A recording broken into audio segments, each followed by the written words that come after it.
everyone to the April 15th meeting of the Lane Transit Board of Directors, and we're going to begin with the roll call. Michelle Weber. Here. Pete Knox. Here. Lawrence Green. Here. Heather Murphy. Gino Grimaldi. No. Kelly Sutherland. Here. And Heather Murphy is also not here, right? Okay, thank you. Okay, now it's time to move into public comment, and if there's anyone online, please use the raise of hand feature.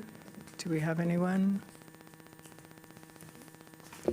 We do not have anyone online or in the room. Okay, well, moving right along. We're going into board reports, and board members, please provide brief updates for your respective committee, and we're going to begin with Pete and the LCOG, Lane County of Governments. LCOG will be meeting next Thursday. Okay. And the Metropolitan Policy Committee, MPC. Pete, do you want to go ahead and report on that as well? Sure. The April Metropolitan Planning Committee meeting approved a list of capital improvement projects to be theoretically added to the ODOT's 10-year capital improvement program, and some of those projects will have hopefully positive impacts on transit service in the future. Thank you. And the Lane Act, Heather isn't here. Can you give that report? I can. Thank you. Lane Act met on April 8th and considered priority project recommendations from the Metropolitan Planning Organization, ODOT, and ACT members. ODOT staff presented a recommended ranking that placed South A Street. There's plenty of work going to happen along South A Street in the top 5, with the remaining projects included as other priorities. The final list will be submitted to ODOT for statewide evaluation and potential inclusion in the capital investment plan. The highlight of the meeting, however, was ODOT staff, or LTD staff rather, including Brandon and Cosette, provided a presentation on the rural shuttle pilot, showing work LTD is doing to reach rural communities. So that was received well. Great, thank you. And the Strategic Planning Committee, Kelly? The committee hasn't met since the last update, and scheduled to meet on May 5th. Thank you. And the Bylaws Committee, Michelle? Sure. The Bylaws Committee, we anticipating convening in June to finalize updates to the board bylaws. Okay, thank you. Okay, and Jameson, are you ready to give us the CEO report, please? Yes, Madam President. Thank you. Thank you all for being here tonight. So good to see you all. One of the best parts of the meeting is highlighting the employees that work here. And tonight we want to highlight the Employee of the Month for April, Mr. Todd Smith. Many of you have seen Todd's work. The public sees Todd's work and may not know it. Todd, in his earlier days, was on the project that built this facility that we're in. But in his more recent days, has been able to lead the project work at Eugene Station, that modernized that station a year and a half, 2 years ago. And then also with the Operations Command Center, where all of our operators come in to check in daily for their work, and all of the organization uses as their lunchroom to have more collaboration. But then also the room that we're in now. So recognizing Todd, and Joe has some more words to introduce Todd. Well, you stole all my thunder. But yeah. Stole the good ones. Good evening, board. Today is a good day. It is an honor to introduce you to Todd Smith, a project manager who started with LTD in 2021.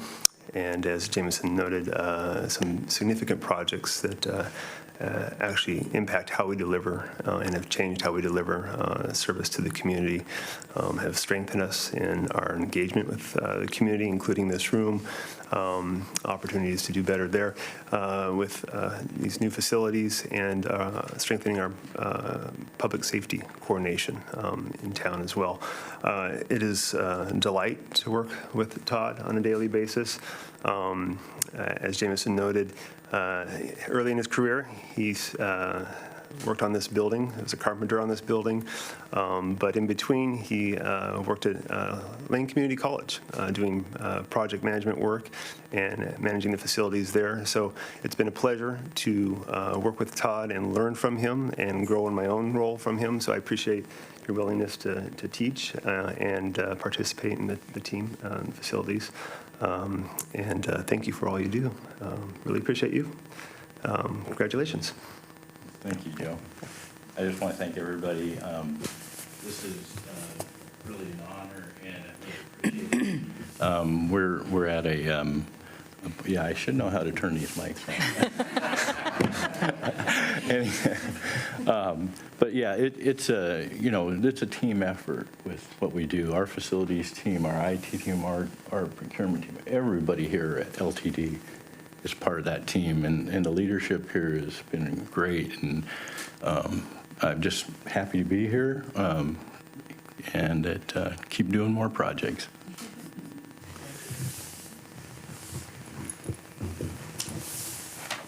Todd, I appreciate how steady you always are. When all the deadlines and everything were happening, you were just always there. So this is a letter of appreciation. This is something fun for you to spend. And a pin. And this is always my favorite part, the poster. So this can be your, on your wall again. Sorry. Thank you so much. Thank you.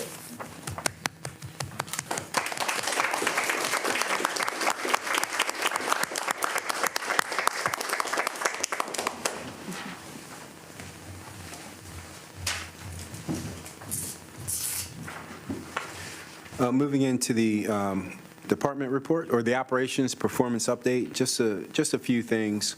Back to ridership, our fixed route ridership increased just over 9% year over year, while MX ridership declined 1.7% compared to that same year. We are still looking at that over the 12-month. Total ridership remains at 1.8%.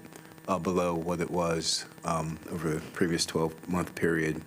A lot of that, as you heard previously, is reflected in the MX ridership. So we'll be tracking that.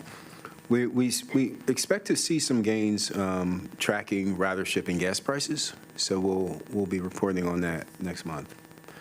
In terms of operator absenteeism, we've been tracking that for quite some time. You'll remember there were days when it was in the 22 and 23% range. It's improved down to 14.1% for this period, so we're very happy about that. But we also have a operator headcount of 201 at this point, okay, when this snapshot was taken. And that represents about 94% of what we're striving for. So we continue to make good movement in that area. And so with that, I'll stand for any questions on the operations report. Any questions? Thank you. Okay. Moving into the department reports, one change you're going to see on this moving forward is the department reports are not going to reflect a past time period. They're going to be current and up to date. The lag in reporting in our financials is understandable because it takes time to let the books close, get the books to close. But in terms of our department reports, we can be more timely on that. So I wanted to point that out. A couple of the big pieces in this report are actually going to be presentations tonight, so I will kind of skip past that and not steal anyone else's thunder. I do apologize for that. But I will say one little piece of thunder, Dave. I'm so sorry. You're going to hear about River Road. You're going to hear about River Road tonight, and that's an important project that we're working on along with Highway 99. Serious safety concerns along those corridors. So we're going to be working with the city to see how we can mitigate some of those actual safety concerns and realities. So with that, I'll kind of park that there and stand for any questions on the department report. I think we're ready. All right. One last report, delegated authority report is in front of you as well. Any questions on that? I think we're good. Okay. So thank you. So now we can move into the really good stuff besides Todd. We Connected Lane County Code or Create presentation. We have some really talented students that have done some really good work, and I'll invite Eric and the team up to lead off that discussion, kick off that discussion.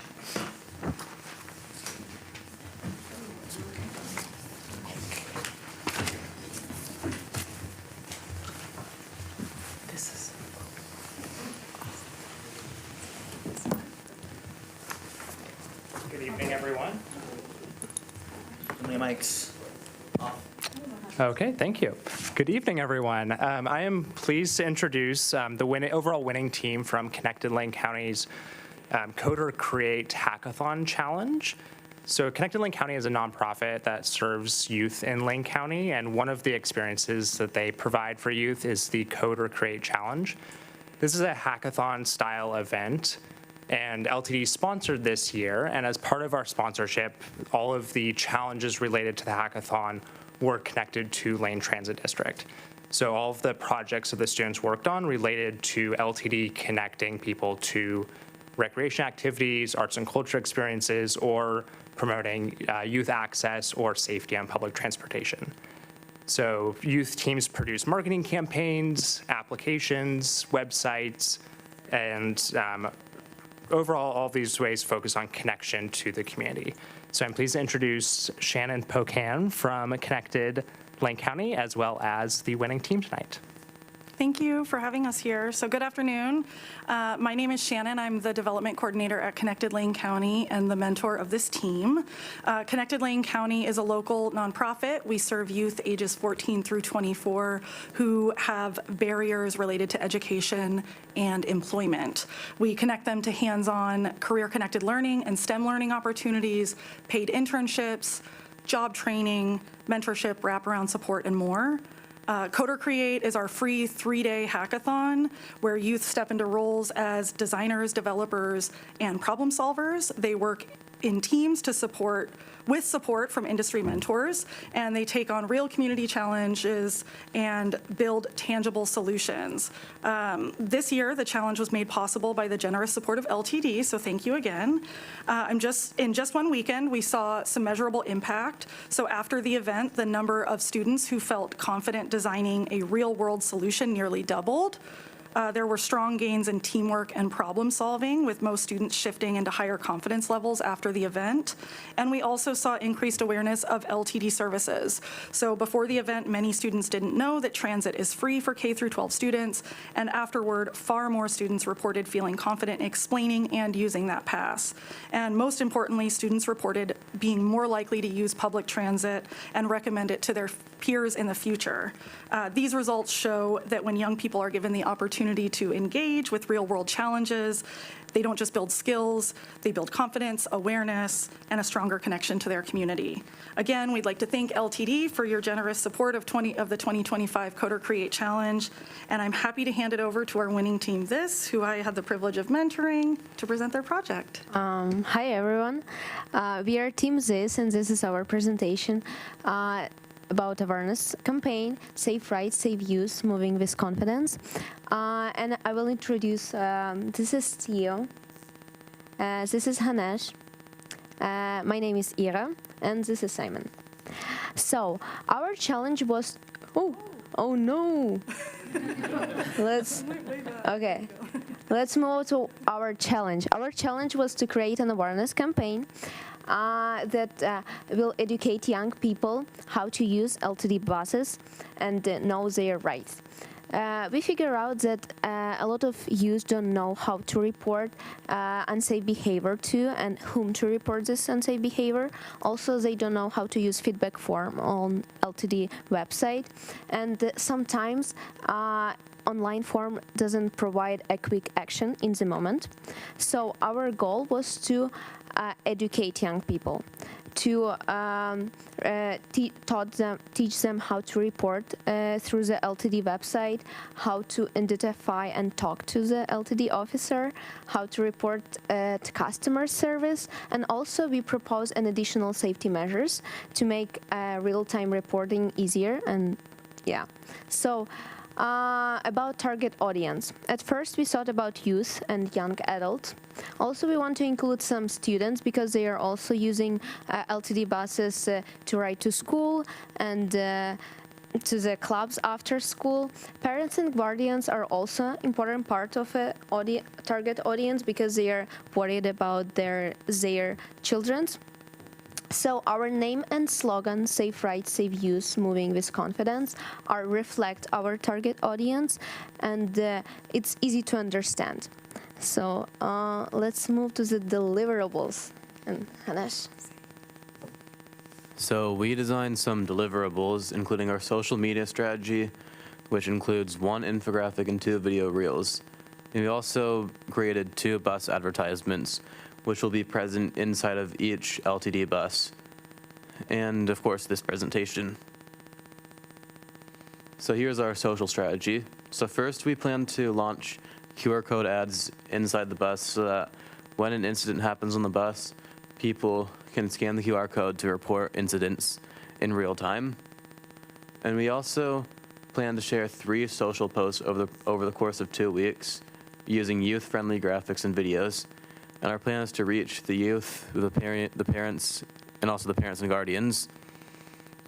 So our first post is going to be an awareness reel. Our second is going to be an infographic more tailored towards the parents and guardians. And our third is going to be another video instructing youth to report unsafe behavior at the station and more focused on the youth. So now we have Simon with the infographic.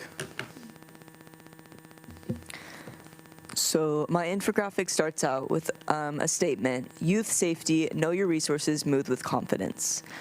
I designed this first page to be very intentionally, to be very colorful and have fun graphics, specifically in a scrapbook style, to be very attention-grabbing towards youth and young adults. I also wanted to include a more organ side, so making sure that we had a local picture that actually was from one of our colleges, so young adults. The second page of this infographic states kind of, if you feel unsafe or if you want to learn more, here are some ways that LTD has to feel safe and to make sure that they have your back. So this includes talking directly to an LTD safety officer, also making sure how to identify them, and using customer service. Again, how to identify customer service, requesting a night stop, and when this is available, being able to report through the LTD website, and making sure that everybody knows that LTD spaces are a safe place. Putting attention on these 2, I personally had a experience on the LTD bus that I felt unsafe. I did not know how to report, and when I tried to find the report forms, I got confused and couldn't figure out which form to use. So I really wanted to show attention to how to find this report form and make sure that youth knew how to use this. And I also didn't know that I could report to customer service. So making sure that every youth and young adult could know that customer service had their back is very important. And Theo with the ad campaign. Thank you, Simon.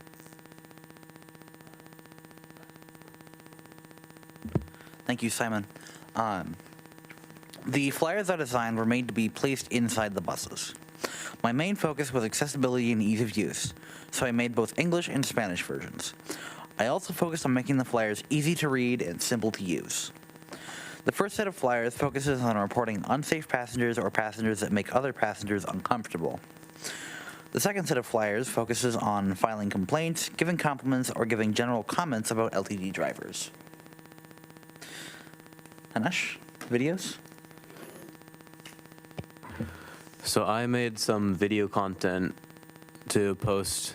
So our first video is because many youth don't know how to access the LTD report forms, and this video is an engaging way to teach youth how to access these forms. And it's an accessible video meant for both youth and also parents and guardians to be able to understand it. So here's the video. Do you know how to access LTD report forms if you experience unsafe behavior? No, not exactly. Nope. It's not very easy. Nope.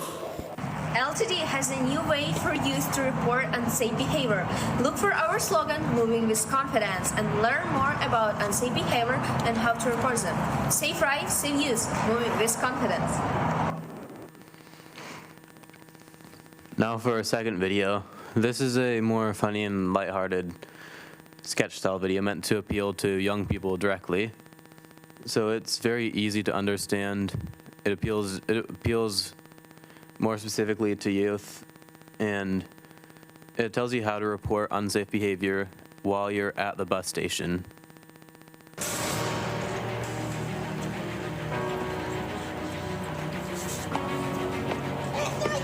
Do you witness unsafe behavior on the bus? Report it to our customer service center right here.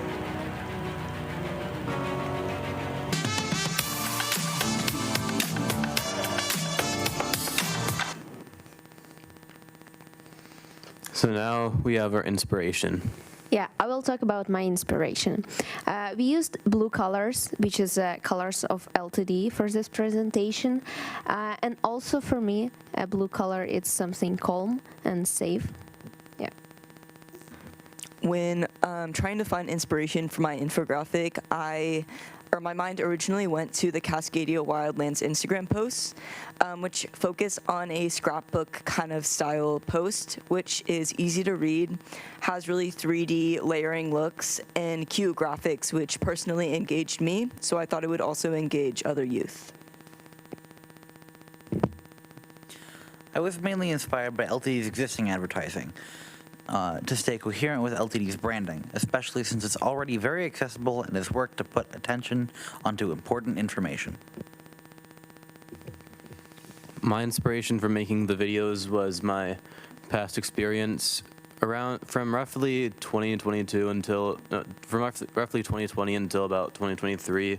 I was making videos for a YouTube channel, and I was moderately serious about it.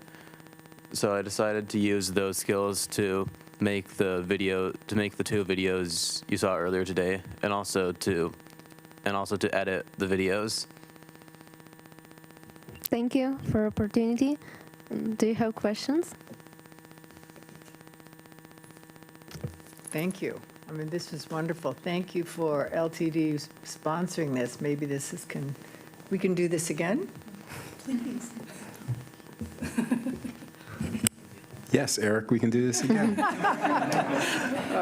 Well, I think you're all so impressive. It just is, it's amazing and wonderful. So maybe these are future LTD people. I have a question.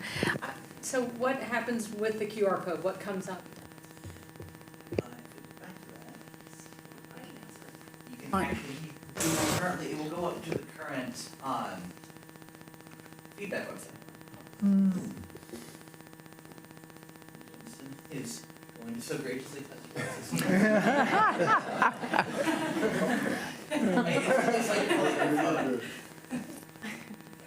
Did you know each other before you started this project? At most, I had a passing interaction with Simon. That's about it. Well, you're a great team. Thank you.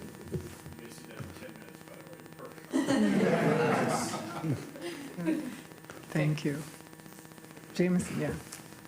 You know, this is good work, and it gives good insight. As I look at Dave Roth in the back, we're kicking off our long-range mobility plan, and the system that we're designing is for you and your siblings and perhaps your kids maybe at some point. And having the understanding of how you all see the system and interact with the system is important. So thank you for taking the time to do this, and we look forward to seeing you progress in whatever you choose to do. Thank you.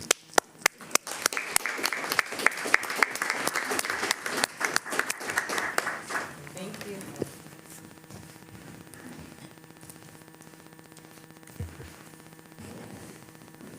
Okay.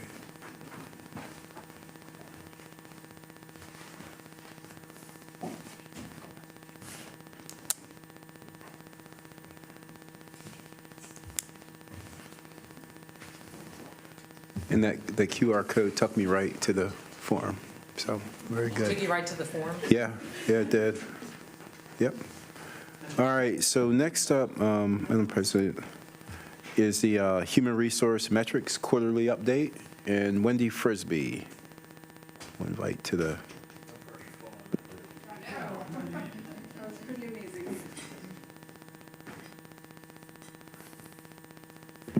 Good evening, Board. Thank you all for being here.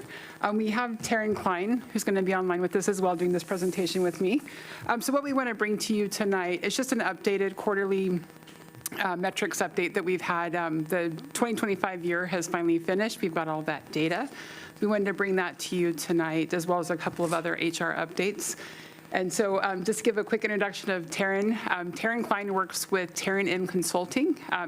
2021, she actually helped support LTD for a couple of months as our interim director. So she's very familiar with LTD and has been a great support to us throughout those last several years. And so, and helping us do those metrics, of course. So I'm going to kick it over to Taryn to kick us off. Good evening. Thank you for having me this evening. It's funny, I'm looking at my screen and looking at myself and myself. So thank you again, Wendy, for the introduction as well. So as a reminder, we visited with you a few months back, but this is our first official HR metrics report.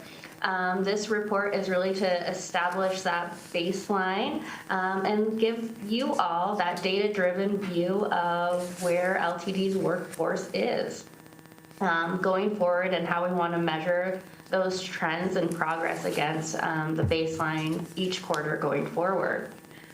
Brianna, do you have the presentation? Yes. Thank you so much.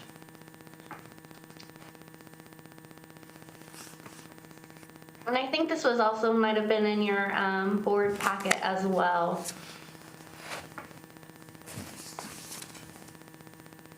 So you can go ahead and jump forward. So this is just kind of the history, or I guess the roadmap of where this presentation will go. Brianna, you can go to the next slide. So just an overall summary of where the data takes us. LTD's workforce is stable, but I will note that the future risk is real.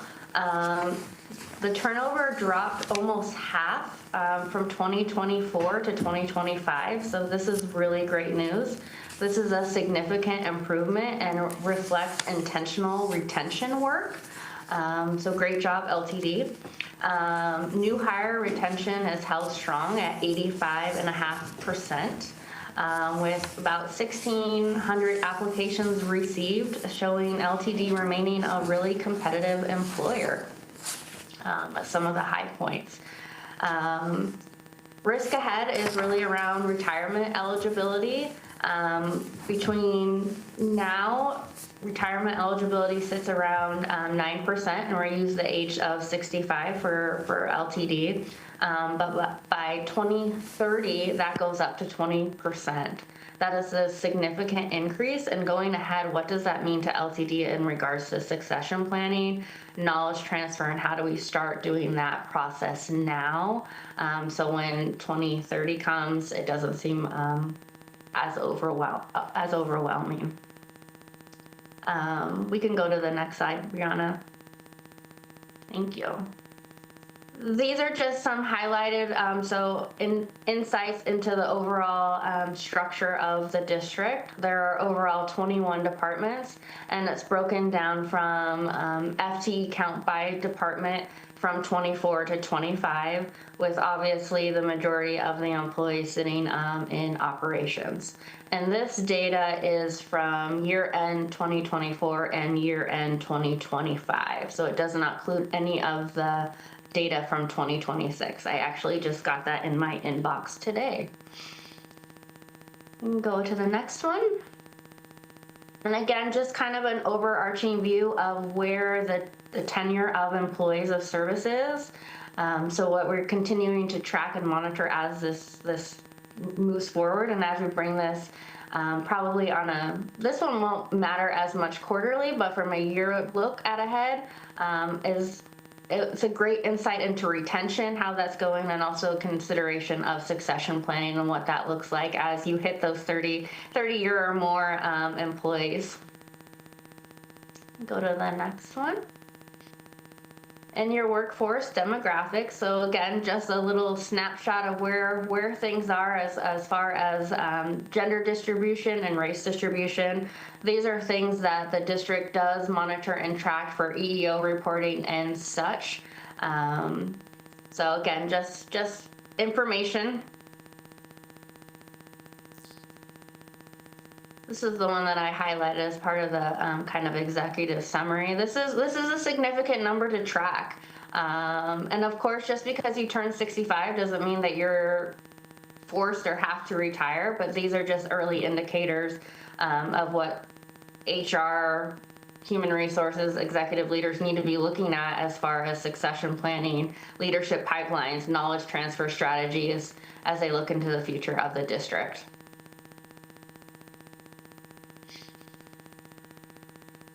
Just overall FTE trends from 24 to 25. So there was a slight decrease, I would say, from overall FTE overall from between those years, but not significant. The average runs around 379 employees. This one's kind of interesting. Again, just as we talked this one's more in detail around the turnover and retention updates. Again, from the different, this one also includes involuntary versus voluntary retention for those that have left on their own. And just the differences of what happens. Something appeared to happen, from the district in 2024, in the fall into early winter that seemed that there was a spike. And then things have kind of, you can see from the darker blue line on the left graph that things have settled down in 2025. And so how can we continue that ahead as we go into 2026?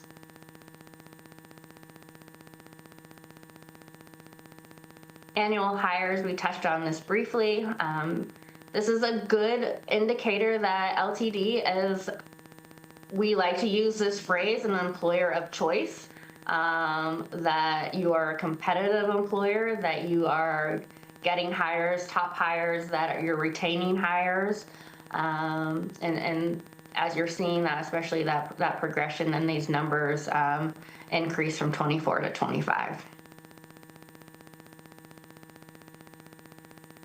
This is also interesting, especially when we talk about succession planning, and I know that's part of your business strategies.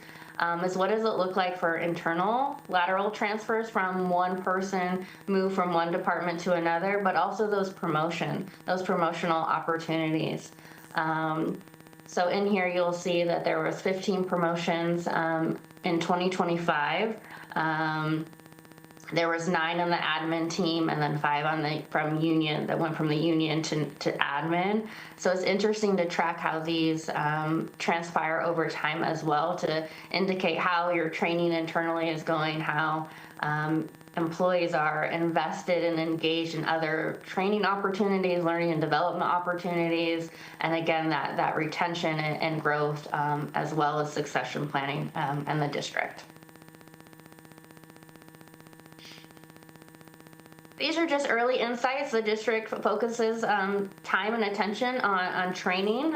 They have different systems in LinkedIn Learning, also in their Litmos learning management software system that they're able to access training videos, as well as through, as this one indicates, through the LinkedIn Learning. So lots of things are happening online, and employees have access to these programs. It was indicated some of the training metrics that were not included on the particular slide that LTD at this current time has completed 99% of their required training from the district. So that was great. Wendy, I'm going to pause here because I think you wanted to take a moment and talk about these the employee engagement and satisfaction results. Yes, thank you. So in November 2025, we did our employee engagement survey. From that, we had 141 employees who participated, which was a 38% response rate. It was down about 20% from what we've had in the past. However, that does statistically still measure out that it is still an accurate and valid survey. That typically is around 30%, so we did beat that. But obviously, we'd love more participation, but we'll keep working on that. So overall, our score, our composite score, is down just a little bit from this last year. We were at 78 before as a composite score. We're down to 74 this time. But really, we still feel strong about that. We had a lot of big changes last year. And given the scale of the changes we did with HR, we think that that's still a good outcome. And just, shows, I think there's an employee engagement, but some areas we need to work on. I can break down some more of the numbers here, but the big ones we really want to talk about, the recommendation that LTD is a place for people who want to work. We had a goal of 80% on that, and we actually met that this year, which was amazing. It's very exciting for us. We want our employees to be excited to work here and to share that, which also goes into that, what Taryn was saying, that employer of choice. And so I'm excited to have that for the first time. Some of the areas that we do need to, and the next two slides are kind of like the same thing, just different views of it. So Brianna, if you want to move forward. But some of the areas we do have, areas we recognize that we need to work on: leadership connection, communication, and then accountability. So the scores kind of showed that those are areas that were a little weakened. So we are shifting our focus there. We've already invested in our PIO, Ani Katz, who has really brought internal communications up. But we're still looking at other ways. We're apparently missing, some key information that our operators or frontline workers aren't able to get. So we're looking at different ways that we can communicate that, and more often. Accountability, so just making sure that we're having consistent accountability across the board. Everybody has the same performance measures. And then the other one is just prioritization and, discipline around the different projects that we're taking in. We've got a lot of really great things happening here, but we've only got so many people, right? So we've got to be able to make sure that they have that space to breathe and to just focus on their work. But one of the things that really just clearly stands out as we're looking at this is our employees are very proud of the mission of what LTD does, and I think that speaks a lot. And so it's a great place for us to have that foundation to work from. We're always going to have things that we can improve upon, but the fact that we have our employee base that really truly believes in LTD, I think that speaks volumes about the organization, and really proud to report that.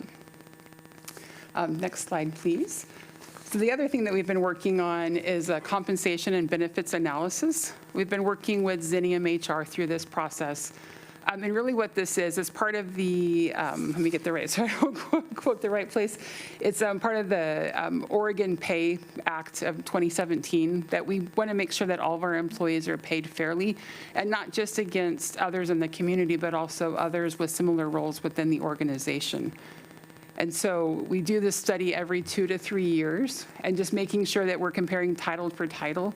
This year, we're working through Xenium. We actually reached out to 9 of the local agencies. One of those was Chariots, because it's, again, the closest comparable that we had for what we do. And so as the results show right now, it's still kind of prelim. We're getting information back, but we are where we want to be, which is seated about just a little tiny bit over the 100%. So it's showing that not only do we have great benefits, which we'll talk about here in a second, but also that we're paying fairly and that we are competitive in the industry. So that helps us to attract and retain good employees. So the other part we're going to talk about is the benefits compensation study. So what we're doing is looking at the benefits throughout those 9 agencies, comparing those to LTD, and just to make sure that are we providing the right benefits? Are we strong in what our offer is? But then also, looking at that total compensation for our employees. So I want to give everybody, once we're done here, is a compensation package, so they realize the true value of what they do and what they're getting compensated for LTD. And so I will let Taryn bring us on home. Yeah, and I think that, to your point, Wendy, that's a really great positioning point for also being the strong employer for choice for attracting and retaining talent. That definitely plays a factor. And I think it's really important to highlight that even with the the results of the engagement survey that there's real strengths around tools and resources, safety culture, cross-developmental collaboration. All of those are really trending up, and that is just great news from the district. And so again, really this just being kind of our baseline. We've gathered a whole bunch of other metrics that we're just being mindful and tracking as a district and as departments. And from here, we're going to be establishing some metrics and baseline data and goals and conversations with Wendy. I know that those are already happening internally. So as we move forward, we'll be determining, what does that quarterly metrics cadence look like in presenting this data to you all? What are those benchmarks and targets? How are we reporting that data and measuring success? And how are we aligning those HR metrics to the strategic goals which are set for the organization and aligning those with the business objectives? So it all really tells a story for you guys as it relates to the people metrics of the organization. Overall, I will just say lastly that the district is positioned well. I know that there's been some challenges over the last few years, but getting the opportunity to dive into these numbers, it's an exciting place to be proactive, to be strategic, and be able to make strategic business decisions. And I know Wendy is as well, is committed to reporting back to the board as we continue to have this information tracked and better informed decision-making processes. With that, if there's any questions or conversation, I turn it over to Wendy and the board. Thank you, Wendy. Are there any questions? I have a question with regard to opportunities for employees to respond to the employee survey. Is there equity in terms of opportunity if you are if you have a computer in front of you and you have access to that during the day compared to operators? Do they have to take extra time from the day to be able to do that? Is there any opportunity for them to have some additional opportunity so that there's equity, I guess, just in the process? That's an excellent question. So yes, so we actually offer a little bit of overtime, like a half hour of overtime, so that they could come in before their shift or after, and they got that whether or not they took it. And so that's for all of our frontline employees, all of our professionals, so operators, public safety, our fleet mechanics, GSWs, EDTs, all of those groups that aren't in front of a computer all day. So we really want to hear those voices. In years past, I think we had a little bit more of a deliberative, like, let's reach out and get personal emails to get the survey. We'll look at that again next year because we really want to hear from all of our employees. Very important. I noticed that the demographic slide showed that there's some room for improvement here. I just wonder what efforts are being made to address that. Yeah, so part of our EEO policy is making sure that we're doing the proper outreach. So when we go to like job fairs, we make sure to make those comfortable for everybody that can come up and talk to us to talk about positions. Also in like our postings, we try to put, sometimes people of color, women don't always want to apply for a role because they don't hit every single one of those points. And so making sure that they feel comfortable, that we welcome candidates from all walks of life to do that. And so it really is a concerted effort to make sure we're reaching everybody.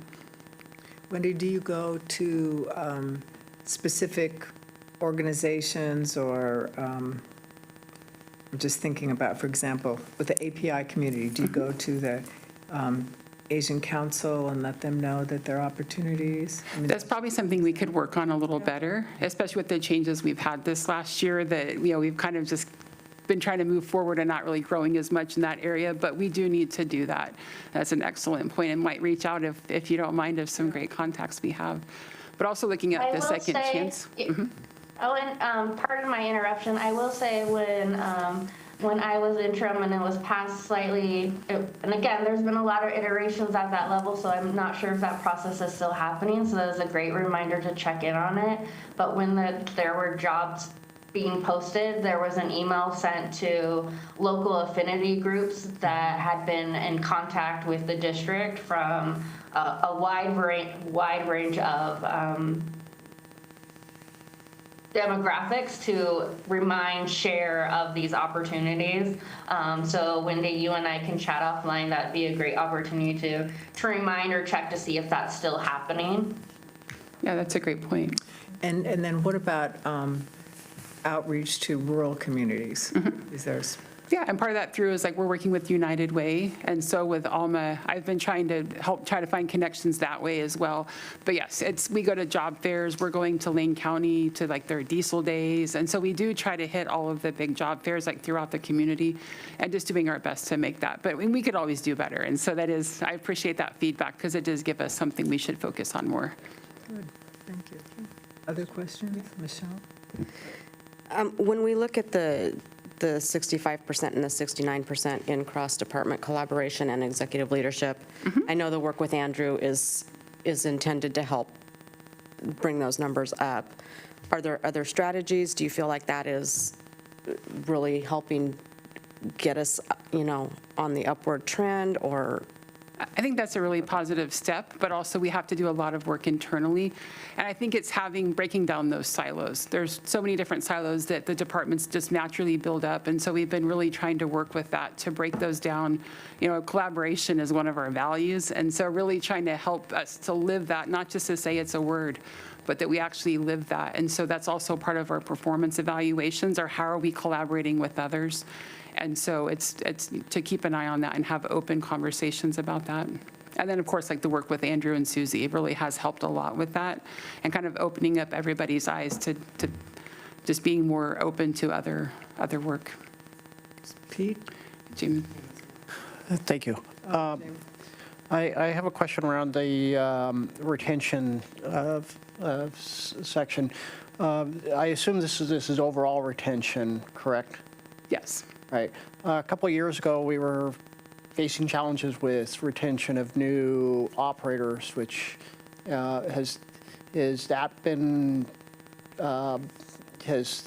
that problem been mitigated, or it has? Where do we stand with that? Yeah. So I will say, overall last year, so we went from 2024 to we had an 18.9% turnover to last year we had 9.6, or maybe my tenth of a number is off a little bit. But so we had almost a 50% decrease. And a lot of that is attributed to the new class. So I think that we're being a lot more deliberate with that training and making sure that we're giving, very thorough training, which we were before. But I think just making sure we're also hiring the right person for that role. And then really giving full education of when you come to work here, these are what you're going to be experiencing on your first several years of work shifts and things like that. But then also looking at the work and are there ways that we can make those shifts better and opening up other opportunities. But I think a lot of it is just also, I really say that the changes that we've made in the organization, the culture has really shifted this last couple of years.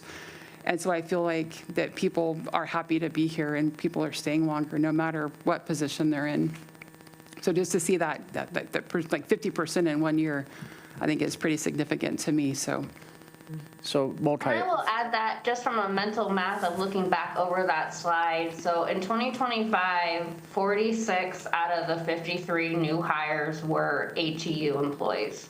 And of that number, 87% were retained of new hires. So if you look at that from that perspective, almost all of them would have been ATU employees. 86% of 86% were retained at the ATU level. So definitely an increase from, if you look at at least look at 2024. And this will be as part of the baseline as we move forward, what that looks like going forward. It's a really great question. Great. I just was curious because I know that a couple of years ago we sat in this room, Susan and I, and staff was talking about this challenge, and there was a multi-pronged approach, and it sounds like that multi-pronged approach has been effective at reducing the turnover, correct? A lot of deliberation in that area and making sure that we're being very deliberate in what we're doing. And so, yeah. Okay, thank you. Jameson, did you have?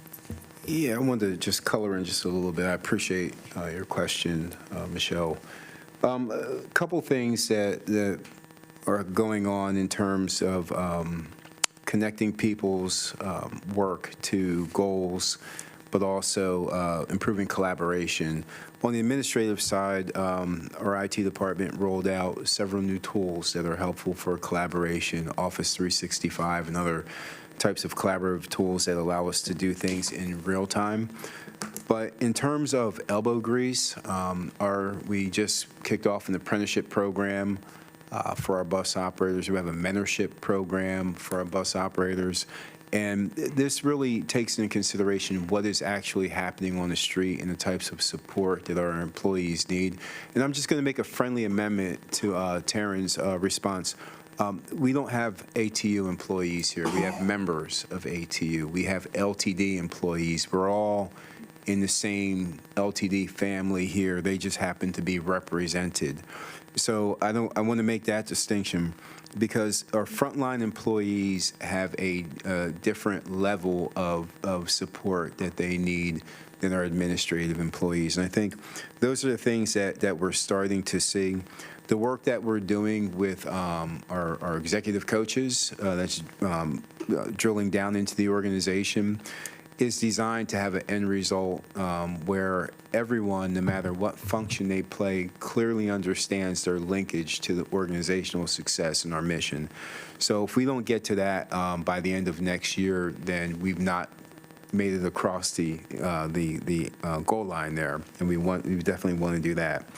And then finally, I do want to give a shout out to the results that we're seeing in HR itself.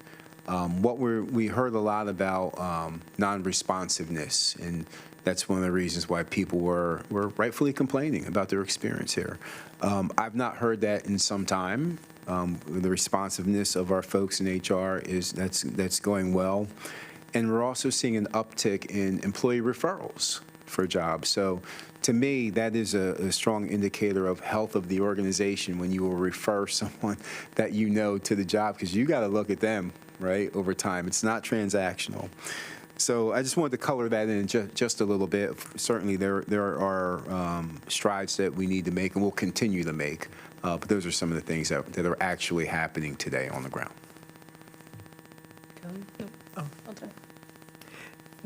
I do have a question about, with regard to our metrics and so on, how does that measure compared to other organizations, like Chariots or, I want us to be better? Yeah, of course we are, right? Taryn, do you know, if for an HR industry, how we measure against others? I don't know specifically as it relates to other transit industries, and I think that's where this first report comes out, is that now that when a district sets their goals, then we can be able to benchmark ourselves against other organizations. So we want that to come in our next iteration, hopefully by next quarter, of what that looks like. We can do our research and our homework once we set our goals, because I hear that feedback, and I think that's important. So thank you for sharing that.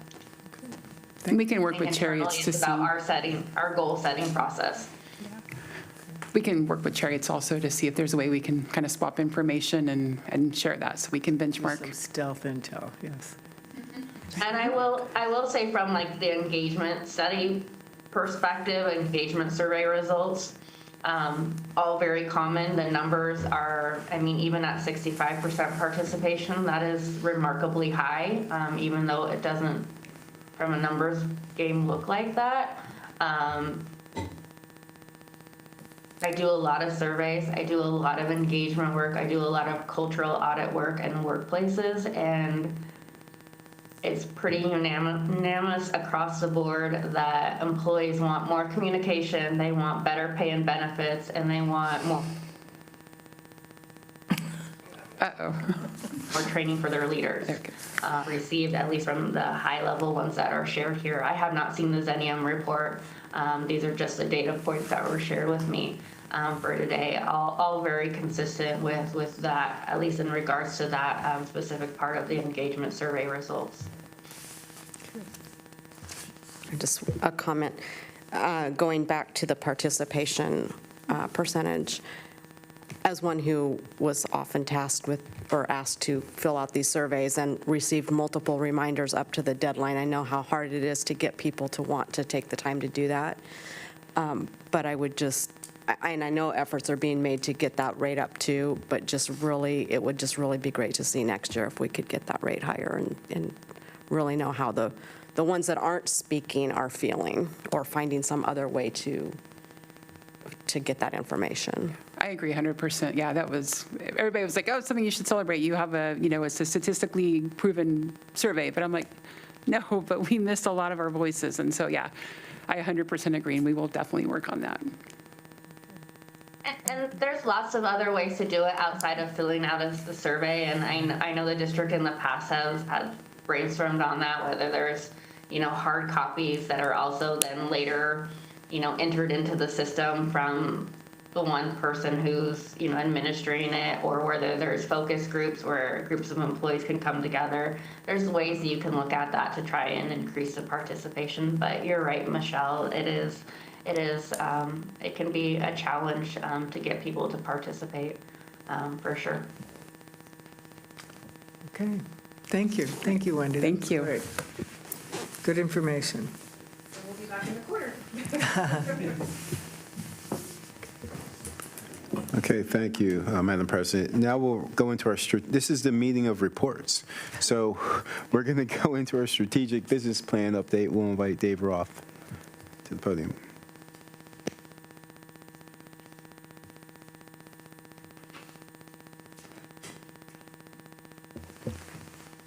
Good evening, Board President and members of the board. Dave Roth, Director of Planning with LTD. Tonight I've got a brief report on our strategic business plan. So as you'll see in your packet, this isn't, we're calling this the FY27 Q3 update. Technically, this is the first quarter update of the new strategic plan that was adopted back in December. So hopefully not too much confusion there on the naming conventions. Anyhow, I'm going to go through sort of at a high level with the different outcome areas that are represented in the plan. And we have responsibilities for these different outcome areas by a number of our chiefs. And so if you have specific questions, I might lean in and ask some support from our chiefs represented here tonight. So as a little bit of background, again, the FY 26 to 28 strategic business plan was adopted by the board back in the middle of December of last year. It reflects LTD's ongoing commitment to connecting our community through the 4 outcome areas of customer satisfaction, community value, employee experience, and financial health. So what we've done for this quarterly update is we've had all of the different functional areas who are responsible for the different initiatives that are listed within the strategic business plan provide updates on key initiatives. So what you see in the report here is not representative of everything that's going on. It's some of the key initiatives that we wanted to share information and progress on. One of the things that I was reflecting on as I was supporting the effort to put this memo together was just the breadth and depth of work represented in the strategic business plan. If you want to know what's going on at LTD, this is a great place to go to understand the work in play. So the first area is customer satisfaction. This is led by Mike Hirsch, our Chief Operating Officer. Some of the initiatives in here are around purchasing new vehicles, the new security camera project, which is underway, upgrading our ADA securement devices on our vehicles, and more. The next area is community value. This is led by Joe McCormick, our Chief Development Officer. Some of the projects within his scope are initiating and implementing Connect 2045, which is our long-range mobility plan, overseeing the 2 pilot services that we have running now, the rural pilots and the downtown loop, as well as the Attain project, which you'll hear more about tonight, among other things. The next area is employee experience. We just heard a presentation around employee experience. I won't go into a ton of detail on that particular item. But we are working on a couple other items within that scope, and that's highlighting data and real-world impact stories via internal communications. This is a marketing and communications item. And then taking feedback from staff to help shape organizational impacts. And we did hear a little bit about that during the previous presentation. The last area is financial health, and this is led by Pam Strutz, our Chief Financial Officer. We have a number of initiatives here, one being exploring the opportunity for on-vehicle advertising, increasing group pass and nonprofit sales, and then conducting a cost analysis of our mobility services area, line of business, among other things. So with that, I will stop and happy to answer any questions that you might have about the strategic business plan. And if I can't answer them, I'm going to ask for a lifeline here. Any questions?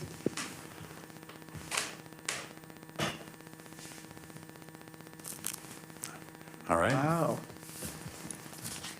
Thank you. Thanks. You're so complete, yeah. Yeah, too easy. Thank you. Get comfy.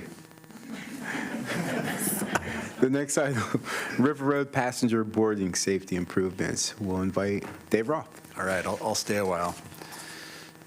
Thank you. Again, Dave Roth, Director of Planning. This is an item I'm pretty excited to report back on, and I'll just make a note that our staff lead on this is Carrie Asklar. She's our relatively new associate planner within our planning group, and she's really been spearheading this effort. So what you see on the screen there is a design depicting a new type of bus stop that we'll be implementing in partnership with the City of Eugene on a project this summer on River Road. The design here is from the City of Eugene's design standards and guidelines for Eugene streets, sidewalks, bikeways, and access ways. This is a new design guide that they had worked on over the last few years that is intended to create complete streets for the community that work for everybody, regardless of how they're getting around, whether they're walking, riding a bike, taking the bus, or driving. And this is one of the design elements that's highlighted in this plan here. So taking a little bit of a step back, I will remind the board that we have our STIF formula plan, which you're all familiar with. It was adopted by the board. And one of the tasks within that plan is our Transit Access and Safety Improvement Opportunity Fund. So it's kind of a mouthful, but really the intent of this task or project within our STIF plan is to set aside some dollars that can be used in a flexible way to partner with jurisdictional roadway owners, in this case, the City of Eugene, to get work done that benefits not only the roadway owner, but benefits LTD. So this is a great story of a partnership and a way to stretch dollars further. So in this case, there was a street repaving project on River Road that's slated for this summer. And the stretch of road being repaved is between Beltline and Hunsicker Road. So you're all familiar with that area. And we already knew that there was interest and a lot of previous work on River Road thinking about transit enhancements coming from the Moving Ahead project. And so we sat down with the city and said, how about we partner on making some improvements to our bus stops? You can help by designing and delivering the work, and we will help by bringing some funding to the table from our STIF plan. So we went through a process. We developed an IGA with the city. And now they're at 90% design. The benefits of this particular design for our operators and by extension our riders is that at 2 of these locations on River Road, the buses will no longer need to get out of the lane to allow passengers to board and deboard the bus. And that has benefits operationally because it speeds things up. The buses don't have to pull out and get back into traffic. They can just stop right at the curb in lane. So we're very excited about this design. It has some, like I said, operational benefits, but also benefits for our passengers too, a larger passenger platform area that they can stand on. And it also separates out potential bike conflicts with buses. So I'll stop there and see if anyone has any questions about that. When the project's starting this summer, how long for completion or anticipated completion? Great question. I haven't seen the project schedule yet, but it's a street repaving project, and typically those last a couple of months for, I think, a segment of this size. Yeah. It's exciting. Yeah. One more thing I should mention, because Jameson did cue this up earlier, this is related in a way to the corridor study that we're embarking on right now. I would characterize this as a preview of what's to come on River Road as a result of that study that's starting up. We actually had our kickoff meeting with a consultant today. Yeah, very exciting. This is a little preview of what more significant improvements throughout that corridor could look like in a few years.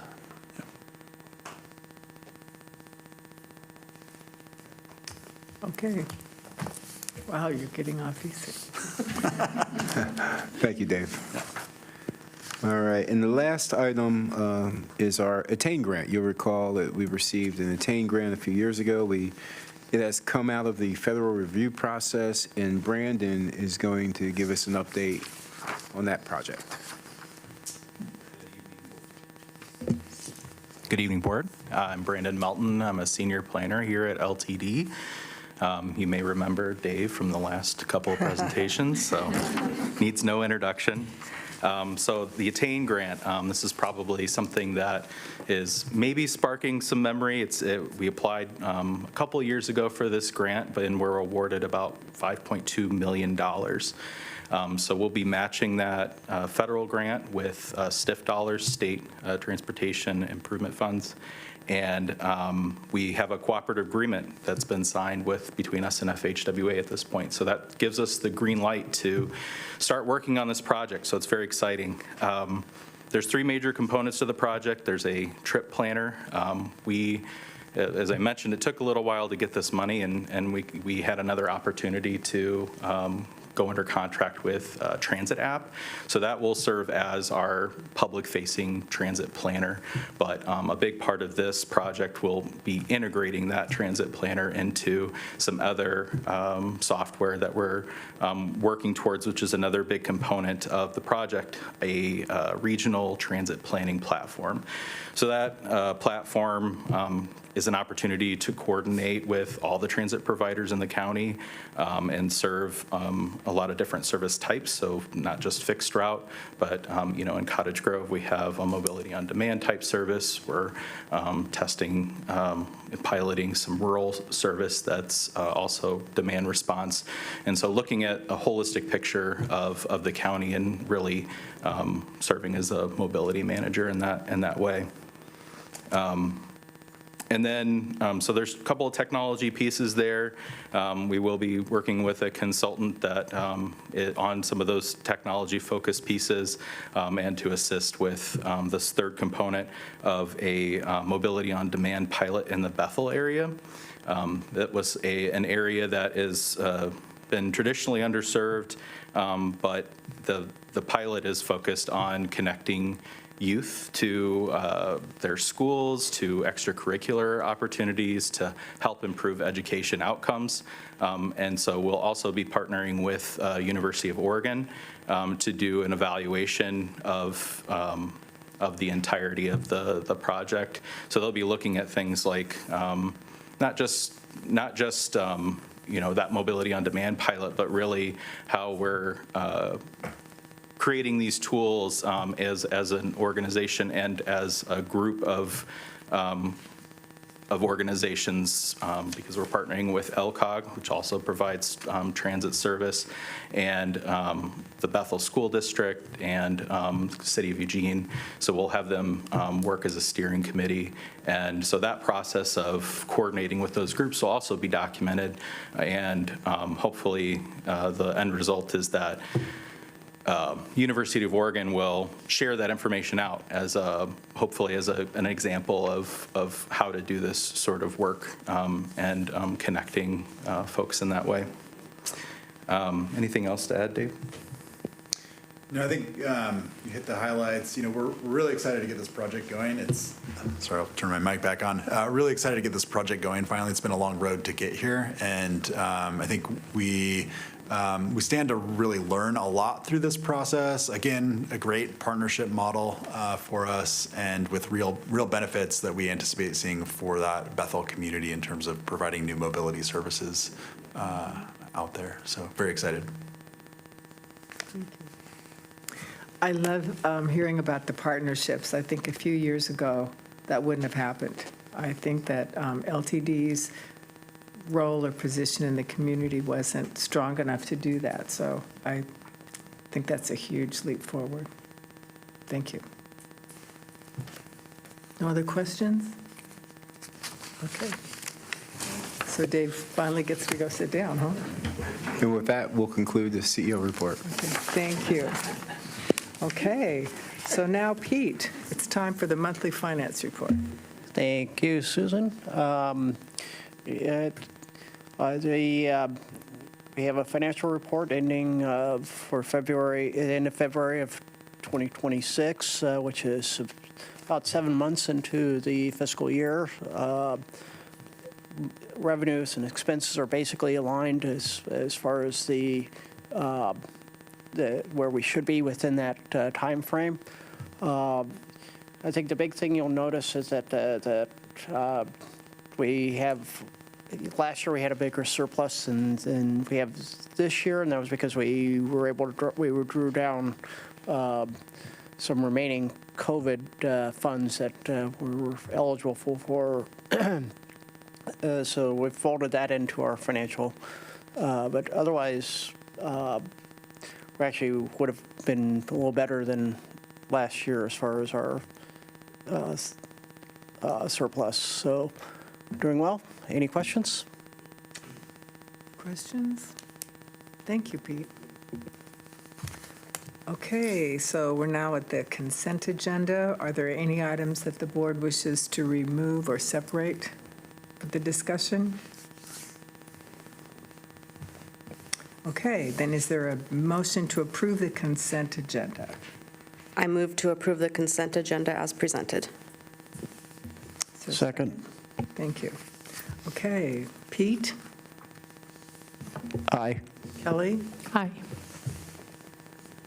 Michelle? Yes. Lawrence? Yes. Susan? Aye, so passes unanimously. Thank you. Okay. Jameson, are you ready to move into the board action items? We are, Madam President. I would like to invite Pam Strutz to the podium to talk about the fiscal year 2024-25 independent audit report and the annual comprehensive financial report.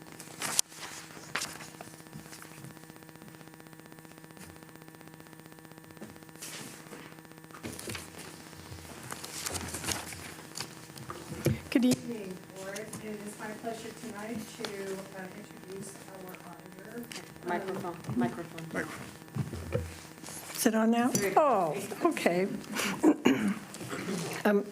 Good evening, Board. It's my pleasure to introduce our auditor tonight, Ahmad Garibay from Eide Bailly, a leading top 25 CPA and business advisory firm in the United States.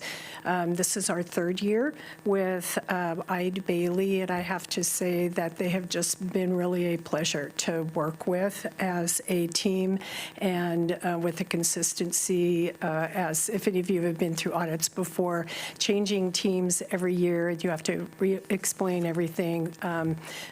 It's been very nice to work with Eide Bailly and the same people now for over 3 years. Ahmad has extensive experience in audit and accounting services, and he specializes in servicing public sector clients, including municipalities, transit agencies, cities, counties, and special districts. In addition to our annual audit and reporting, Eide Bailly assisted us in capturing $766,000 in energy incentive credits from our electric buses and infrastructure. And they have most recently also assisted with a financial analysis with our RightSource operations. So now I will turn it over to Ahmad to talk to you about our annual report. Thank you, Pam. Good evening. This is the annual financial report. It's the annual comprehensive financial report. We have a slide deck over here. Next slide, please. This is communication with the governance. This is a required audit standards is to tell you what we did here. And what we did is audit the financial statements. So it's as of June 30, in accordance with specific standards, the generally accepted auditing standards in the United States. What an audit is effectively an affirmation of the financial information that was previously presented to you by management. This is what we do. We confirm the balances are reported on the financial statements. We connect with your creditors, we connect with the state, we connect with your bankers. That's what we do. We confirm the amounts that are reported on the financial statements, which was, again, previously presented to you by management. We come in after the fact. Along with that, we split the audit into multiple phases. One of the phases, which I will discuss in a couple of slides down, is a report on internal control. You are a government, and you are subject to what they call government auditing standards. What we do is we take a look at the internal controls. We look at the manner you do contracting, your fare boxes, your cash receipts, your disbursements, your payroll, various aspects. And what we do is we look at the internal controls, ensuring that there's segregation there and there's a review process. You receive the 5307 from FTA. That's the most significant funding source that you receive from the feds, and the feds do require you to have what they call a single audit. It's a federal compliance audit.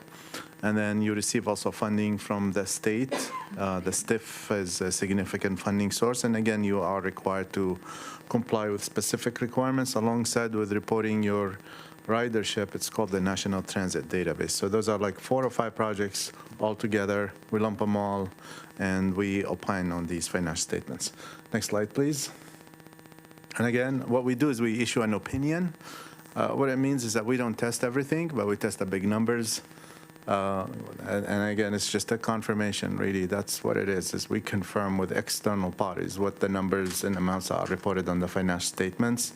And in that second bullet in there, it says reasonable assurance. So we look at the material numbers that are reported on the financial statements, what the reader of the financial statements typically rely on. And again, we looked at the internal controls, and we issued that government auditing standard opinion. And then we issued an opinion on the applicable major federal programs, which is your Section 5307. Next slide, please. Split the audit into phases. Interim phases before Pam closes the books, and then a few phases after. We issued the report. Its deadline is December 31st, and we issued it by the deadline and submitted it to GFOA, which is an agency that reviews these reports in compliance with the government accounting standards. Next slide, please. And I'm pleased to let you know that we issued a clean opinion on the financial statements, and we reported no deficiencies in the internal controls or instances of non-compliance with respect to government auditing standards. And next slide, please. Similarly, with federal grants, we noted no significant deficiencies or internal control issues or non-compliance. We also issued a clean opinion on the federal compliance as well as the OMS, which is the Oregon Municipal Corporation opinions. Next slide, please. So it's a break here. There really not much in accounting changes. Was a minor one that came in with related to compensated absences. changed the way that it's supposed to be reported on the financial statements. I'm going to tell you that it did not impact the district's financial statements. It wasn't that significant. We are required to let you know there are estimates in these financial statements specifically related to pension and OPEB liabilities. Actual results could vary. Alongside with that is the taxes receivables. And next slide, please. And focus areas, we always rotate these, and so we focused on revenue recognition. It's related to your taxes and your fair revenue. We performed additional procedures this year. We can't do this without the finance department. Again, they connect us with your creditors and your bankers and your grantors as well. And Pam has been very helpful in helping us and get all the information that we needed, including the audit of your pension plans, various grants that you received. So we appreciate all the help that we received from the finance department. And with that, I'll be more than happy to take any questions. Any questions? Good news. Thank you. Very good news. Thank you, Pam. Thank both of you. Yeah, you're welcome. Thank you very much. Okay. Can we have a motion to adopt resolution number 2026? I move to adopt resolution number 2026-04-15-13, adopting the fiscal year 2024-2025 independent audit report and annual comprehensive financial report. Second?